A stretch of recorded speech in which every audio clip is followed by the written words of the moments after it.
வாஸ்து பிரச்சனையினால் நமக்கு தற்கொலை எண்ணம் வருமா அப்படின்னா, நிச்சயம் வாஸ்து பிரச்சனையால் தற்கொலை எண்ணங்கள் வருவதற்கு நிறைய சாத்தியம்.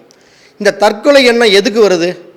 நம்ம முதல்ல நம்முடைய மனசு அப்படிங்கிறது பேதலிச்சா மட்டும்தான் தற்கொலை எண்ணம் வரும்.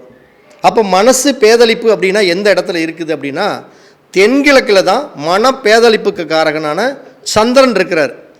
அப்போ உங்கள் வீட்டில் தென்கிழக்கு மூலை எங்கே பாதிக்கப்பட்டிருக்குதோ, இந்த தென்கிழக்கு மூலையில் சமையலறை அமைக்காமல் நீங்கள் இந்த பூஜை அறை அமைக்கிறது, தென்கிழக்கு மூலையில் இந்த டாய்லெட் குழி போடுறது, இப்படிப்பட்ட ஒரு அமைப்புகள் எல்லாம் நீங்கள் ஒரு வீட்டில் வச்சிங்கன்னா கண்டிப்பாக உங்களுக்கு அந்த வீட்டில் சந்திரனுடைய ஆதிக்கத்தில் அதிக மனம் பேதலிப்பு ஆகி நிச்சயம் உங்களுக்கு தற்கொலை எண்ணங்களை அதிகமாக தூண்டும்.